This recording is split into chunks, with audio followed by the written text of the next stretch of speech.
नमस्ते दोस्तों, मैं फिर से हाजिर हूँ एक और नई वीडियो के साथ। आज हम बात करेंगे महिलाओं की किच किच किच किच यानी कि महिलाओं का मूड स्विंग्स। ये मेरी एक व्यूअर ने मुझे सजेस्ट किया है कि आप मेरे लिए वीडियो बनाइए इस पर। तो आप एक महिला की ज़िंदगी सोचो। एक घर में वो पैदा हुई है, छोटी बच्ची है अभी, जो मैं हिंदुस्तान और एशियन कंट्रीज़ की बात करूँगी। ये जो सारा हिस्सा है अभी भी यहाँ पे अब तो कुछ हालात बदले हैं, लेकिन जिन्होंने ये वीडियो मुझे बनाने के लिए बोला है उनकी एज है 35-36 के आसपास। तो चाहे किसी की आज एज इतनी भी है, लेकिन थोड़े से हालात बदले हैं, थोड़े हालात बदले हैं, ज़्यादा नहीं बदले। इन एवरेज में जो भारत की औरतें हैं उनके बारे में बात करूँगी कि जब एक बच्ची घर में आती है उसका अच्छे से वेलकम नहीं किया जाता कि हमारे घर बेटी आई है, जैसे कि बेटों का किया जाता है। उसको पहले ही फील हो जाता है, हमें लगता है कि इतनी छोटी बच्ची है, इसको क्या पता चल रहा है। लेकिन जो सोल है, जो जान रही है, उसको पता है कि मेरे साथ पार्शियलिटी हो रही है। तो सोचो, एक महिला की जर्नी मैं आपको बताती हूँ। वो आई, उसको फैमिली में उतने अच्छे से वेलकम नहीं किया गया। फिर उसको धीरे धीरे जैसे जैसे वो बड़ी होती है पार्शियलिटी का शिकार होना पड़ता है। जो उसके घर में मेल मेंबर्स होते हैं, उसके भाई, उनको ज़्यादा प्रायोरिटी पे रखा जाता है। अभी भी बहुत सारे देश के हिस्सों में ये हो रहा है। तो जब वो देखती है कि उसके साथ पार्शियलिटी हो रही है, खाने में, पीने में, ओढ़ने पहनने में, बाहर आने जाने में, किसी से बात करने में, इन सब में उसके साथ बहुत पार्शियलिटी होती है। और इन्हीं के चलते जब वो बड़ी होने लगती है, उसके साथ एक समस्या ये आ जाती है कि पीरियड्स की। पीरियड आने के कुछ दिन पहले से ही हार्मोन इतने अप्स डाउन्स होते हैं कि उसी से ही मूड स्विंग्स इतना ज़्यादा होता है कि हर महीने की उनकी ये दिक्कत बन जाती है। सबकॉन्शियस माइंड को पहले से ही पता है कि जो हमारे 4-5 दिन है गीले में और इरिटेशन में, अजीब तरह के हालात में, पैड बदलो और रैशेज या वेजाइनल इचिंगनेस, बहुत कुछ ऐसा होता है कि सिर्फ लड़कियां जानती है कि कितनी मुश्किल होती है उनको उस टाइम पे। और इसके बाद उनके ऊपर इतना ज़्यादा प्रेशर होता है। लड़कों पे कोई ख़ास प्रेशर नहीं होता शादी की, उनकी भी एज आती है, लेकिन उनको छूट मिल जाती है कि 28-30 साल तक भी तुम कर सकते हो, आज जो चल रहा है समाज में। लेकिन लड़कियों के साथ क्या होता है, जैसे ही वो 21-22 की हुई, उन पे बहुत पहले से प्रेशर आना शुरू हो जाता है कि अपनी जल्दी जल्दी पढ़ाई ख़त्म करो, शादी करनी है, शादी करनी है। बहुत लोग कहने लगे कि हम अपनी बेटी को जब तक वो पैरों पर नहीं खड़ी हो जाती तब तक शादी नहीं करेंगे, लेकिन वो बाहरी दबाव में कि जल्दी जल्दी कामयाब हो जाओ, शादी करनी है। और 22, 23, 24 साल तक मैक्सिमम इनकी शादियां हो जाती हैं। चाहे वो अभी पैरों पे खड़ी हो गई हैं या पढ़ रही हैं या कुछ भी है, अब वो दूसरे के घर में आ गई हैं, ससुराल में। ससुराल का जो अनुभव है वो बहुत सारी औरतों का बिल्कुल अच्छा नहीं होता। कुछ भाग्यशाली बच्चियां होती हैं जिनको ससुराल में बहुत सपोर्टिव माहौल मिलता है। जो उनके हस्बैंड है वो तो राजा बेटे पहले से ही हैं मम्मी पापा के, अगर अरेंज मैरिज हुई है तो उनका तो जो बाबूपन है वो कभी जाता ही नहीं है।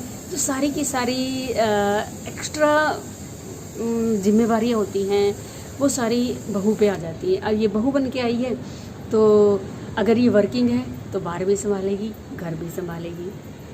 और इसको मैनेज करने में जो राजा बेटा है वो तो कोई ख़ास उसका योगदान रहेगा नहीं, भारतीय समाज है ये। और जो सास है वो भी एक तरह का सेल्फ रिटायरमेंट ले लेती हैं अपने काम से। वो ऐसे हाथ खींच लेती हैं कि बस जी अब तो बहुत हो गया, हम बहुत कर चुके, अब नहीं हम करेंगे। हालांकि कुछ घरों में मेड भी होती हैं, लेकिन फिर भी बहुत सारा काम जो होता है वो जो ये बहू बन के आई है लड़की, इसके कंधों पे होता है। अब इसके साथ साथ अब 1-2 साल के बाद जब बच्चा इनकी ज़िंदगी में आता है तो 1.5-2 साल तक तो बिल्कुल ना प्रॉपर नींद है, क्योंकि बच्चा रात भर जगा रहा है। कभी उसको दूध पीना है, कभी पोटी करनी है, कभी सुसु करना है। रात को बच्चा बेचैन रहता है। और अब अगर वो जॉब में है तो वो जॉब भी देख रही है, वो बच्चे को भी उनके साथ भी रात भर जग रही है, और उसको अपने जो घरेलू ड्यूटीज़ हैं वो भी पूरी करनी है। इतना वो स्ट्रेस में होती है उस टाइम पे। अगर जो ससुराल के लोग हैं और हस्बैंड है, इनका सहयोग नहीं मिला, जो कि ज़्यादातर नहीं ही मिलता है, तो आप सोचो कि क्यों ना होंगे मूड स्विंग्स, कैसे मूड स्विंग्स नहीं होंगे। जिन्होंने मुझे ये वीडियो बनाने के लिए कहा, मैंने उनकी ज़िंदगी में थोड़ा थोड़ा झांक के देखा है कि बहुत कम एज में शादी हो गई और बहुत कुछ ऐसा कि जो कि एक्सपेक्ट करते हैं कि ससुराल में आने के बाद हमारा बड़ा खुशनुमा जीवन होगा। बहुत सारी जिम्मेदारियां उनके सर पे एकदम से आई और जो उन्होंने निभाई भी बहुत अच्छे से, लेकिन निभाने के बाद जो इंसान सोचता है कि मेरा क्या, मुझे क्या, चाहे कितना भी इंसान दूसरों के लिए सोच ले, दूसरों के जिम्मेदारियां निभा ले, लेकिन आखिरकार अपने लिए इंसान को विचार आता है कि क्या मैं इसीलिए आया हूँ, क्या मैं यही करने आया हूँ। ये जो सारी चीज़ें हैं, ये क्या चिक चिक के लिए और मूड स्विंग करने के लिए काफ़ी नहीं है क्या? इतना स्ट्रेस, इतना एडवर्स सिचुएशंस, क्या अगर महिलाएं चिक चिक करती हैं या इनका मूड स्विंग्स होता है तो क्या ये नाजायज़ है? मेरी नज़र में ये जायज़ है। तो क्या होना चाहिए? सबसे पहले तो जो फैमिली के मेंबर्स हैं, माँ बाप हैं, भाई हैं, दादी हैं, दादा हैं, और भी फैमिली में अगर मेंबर हैं, उनको अपने बच्ची को बहुत प्यार से पालना चाहिए। उसके फिज़िकल, उसके मेंटल, उसकी इमोशनल हर चीज़ों को देखना चाहिए कि इसको अभी क्या ज़रूरत है, जैसे हम अपने बेटों की देखते हैं। फिर जब वो ससुराल में आ जाती है तो ससुराल में भी जो हस्बैंड है, जो सास हैं, जो बाकी और मेंबर्स हैं, उनको उनके कंफर्ट का, उनका ख्याल रखना चाहिए, क्योंकि आपके परिवार में एक सदस्य है और अगर उसका मूड ख़राब है, वो ऐसा लगता है कि बहू है, कोई इतनी इम्पोर्टेंस नहीं है, नहीं, वो घर की आपकी फीमेल एनर्जी में से एक है। अगर वो डिस्टोर्ट है, अगर वो अपने आप में संतुलित नहीं है, तो पूरे घर का ही माहौल ख़राब रहता है। और ऐसे जो घर होते हैं वो कभी नहीं पनपते, वहाँ पे कुछ ना कुछ परेशानियाँ लगातार बनी रहती है। ऐसी जो मम्मियाँ होती हैं, चाहे वो पुरानी बुजुर्ग रही हो, चाहे हम हैं, चाहे जो आजकल जो मम्मियाँ बन रही हैं, अगर वो इस तरह से मूड स्विंग्स में रहती हैं या उनको उनकी दिमाग की और उनकी जो पर्सनालिटी है चिक चिक चिक चिक वाली है, उनके बच्चे ग्रो ही नहीं कर पाते ढंग से, क्योंकि उनका जो एक बगीचा है उसमें जो पौधे लगाए हैं उन्होंने, उनको फ्लारिश होने में, उनको पूरी तरह से फलने फूलने में ये जो किच किच किच किच होती है और ये मूड स्विंगनेस होती है, वो बहुत इफेक्ट डालती है। तो क्या करें? सबसे जो मेन मुद्दा है कि जिनका मूड स्विंग्स हो रहा है वो क्या करें। सारी जो महिलाएं होती है, इनका जो हार्ट सेंटर होता है, ये सबसे ज़्यादा डेवलप होता है। इसीलिए कहा जाता है कि औरतें बहुत भावुक होती हैं। ये ऐसा नहीं है कि ये भावुकता वो अपने आप से होती है उनके अंदर, नहीं, ये कुदरत की ही प्रोग्रामिंग है कि जो फीमेल्स हैं उनका हार्ट सेंटर ज़्यादा डेवलप होगा और वो बहुत ज़्यादा भावुक होंगी। अगर ये भावुक नहीं है तो ये कर ही नहीं पाएंगी इतनी सारी चीज़ें। अगर ये प्रैक्टिकल होंगी तो अपने मायके ससुराल में जो ये इतना सहयोग और इतना सह पाती है, ये नहीं कर पाएंगी। ये कुदरत की ही प्रोग्रामिंग है। तो जैसे ये भावनाएं हैं, ये जो इनके मूड्स हैं, अगर हम इनको बैलेंस रखें, जैसे कि आटे में नमक, बस इतना रहने दें अपने जीवन में हमेशा ही, तो ये जो किच किच किच किच है जो हम हमेशा मचाते हैं घर वालों की जान को, या फिर जो हमारी मूड स्विंग्स होते हैं, हमारा भी मूड ख़राब, परिवार वालों का भी ख़राब, ये ना हो। इसके लिए हमें अपनी भावनाओं पे कंट्रोल रखना चाहिए। भावनाएं कब कंट्रोल में आती है? ये हृदय है और ये है हमारा ब्रेन। जब हम अपने ब्रेन को ज़्यादा एक्टिव रखते हैं, औरतों में कहते हैं ना ऐसे मजाक मजाक में, औरतों में दिमाग नहीं होता। दिमाग होता तो है, वो चलाती नहीं है। हर जगह मायके में रही तो अपने माँ बाप का, अपने भाइयों का, इनका चलवा रही है कि देख लो, कर लो तुम जो करने।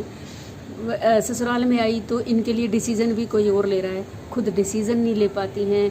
कितना पढ़ना है, क्या पढ़ना है, क्या नौकरी करनी है, मेरी ज़िंदगी का क्या पैशन है, मेरा क्या लक्ष्य है, मुझे क्या फॉलो करना चाहिए, मेरी खुशी किस में है, वो कभी डिसीज़न ले ही नहीं पाती। हमेशा उनके लिए दूसरे लोग डिसीज़न ले रहे होते हैं। डिसीज़न किस लिए नहीं पाती? क्योंकि ब्रेन नहीं चला रही हैं।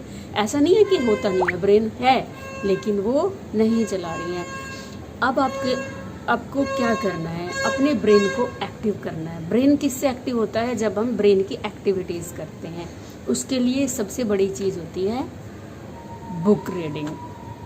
जो आपको किताबें अच्छी लगती हैं, जो आपके टेस्ट की हैं, कोई भी, जैसे मेरे टेस्ट की है, साइंस फिक्शन है, स्पिरिचुअलिटी है, लव स्टोरीज़ हैं, मेरे को ये पढ़नी पसंद है।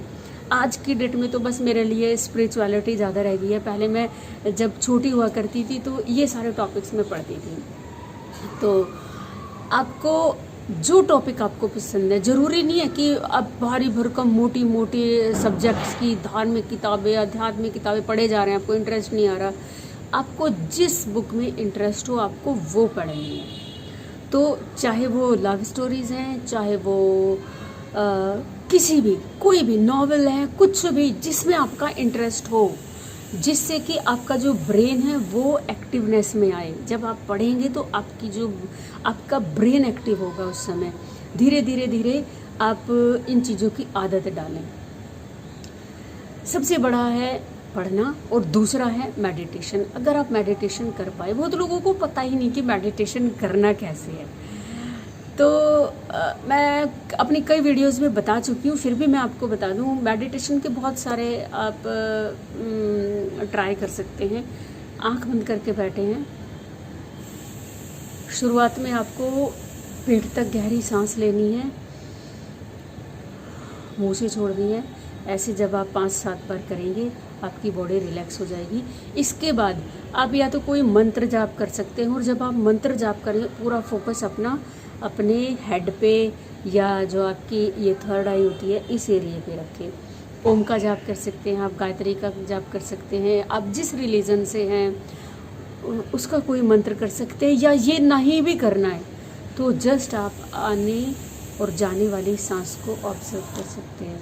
ऐसे जो आपका ब्रेन होता है ये एक्टिव होता है, और जो भावनाएं होती हैं उन पे काबू पाता है।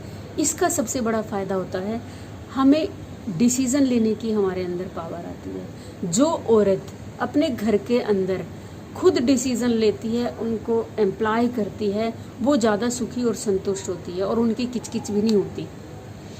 एंड मूड स्विंग्स तो उनके लिए बहुत दूर परे की चीज़ होती है, मूड स्विंग्स में वो आते भी नहीं हैं। तो आई थिंक ये जो वीडियो है ये आपकी बहुत मदद करेगी। वीडियो लंबी हो गई है क्योंकि मुझे बहुत सारी चीज़ें रूट से बतानी होती है, इसके लिए मुझे माफ़ करना। मिलती हूँ मैं आपको नई वीडियो में नई इन्फॉर्मेशन के साथ। तब तक आप मस्त रहें, स्वस्थ रहें, खुश रहें। बाय।